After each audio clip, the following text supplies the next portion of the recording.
Roche-de-Fermois soldiers, sensing their commander's desire to be away as fast as possible, panicked on the docks in the dark and flung themselves into any boat available. Their general then succeeded in accidentally setting his headquarters afire and lighting up the chaos for the enemy to see. All at the same time, one of his artillery detachments, securing the floating bridge between Ticonderoga and Mount Independence, was discovered dead drunk at its post.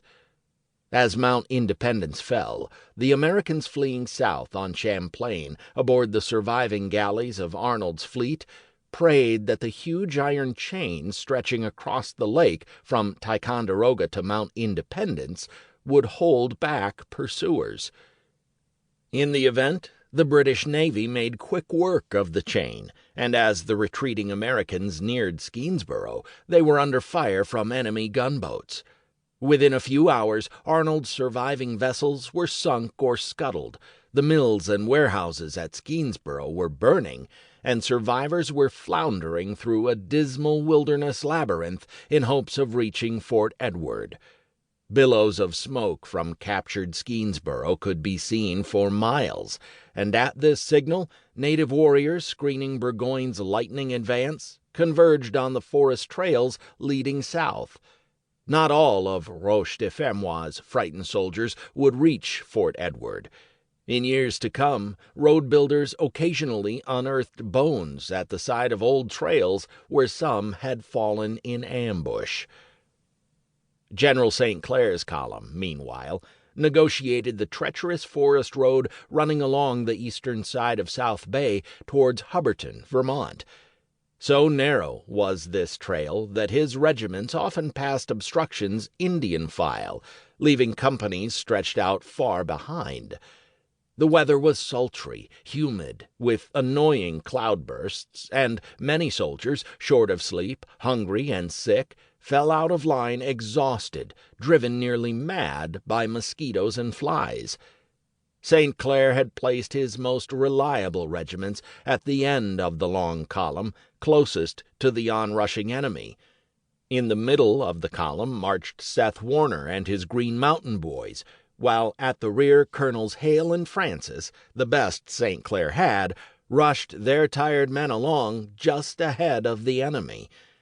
These were New Hampshire and Massachusetts Continentals, who did not fully appreciate how fast expert British light infantry could advance over difficult terrain.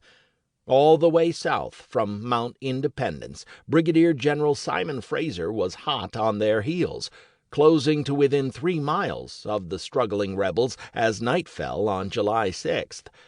Major Robert Grant, Fraser's spear point, was convinced that they would have the rebels in the morning. But what British regulars did not fully appreciate was how quickly the rebels could deploy and maneuver in deep woods. If the rear of St. Clair's column had kept moving on July 6th, closing up on the main body as ordered, the sharp and vicious fight at Hubbardton might never have happened, and Schuyler could have yet skirted disaster with his infantry intact. Instead, Seth Warner and the Green Mountain Boys disobeyed orders.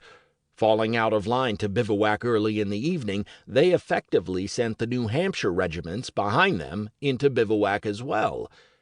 Warner by this time was a savvy guerrilla leader with extensive experience in woodland retreats. In his defense, it might be said that his men were done in by an arduous march, many burdened with sick friends recovering from an epidemic of measles and unable to go farther without food and rest. But the consequences of Warner's insubordination were realized the next morning when, at daybreak, while the New Hampshire men cooked breakfast beside Sucker Brook, Grant's infantry attacked with bayonets, scattering some, capturing others. The Americans fell back to a flat hilltop with few trees, formed line, and began to deliver a deadly return fire. Major Grant climbed a stump to see what was happening and fell dead at the feet of his men. One volley dropped 20 of his soldiers before they could even see their opponents or recognize that they had stumbled into a blocking force several hundred in strength. Over the next 2 hours the Americans had the better of the fight, as repeated attempts to turn their flanks were beaten back with heavy loss to the enemy.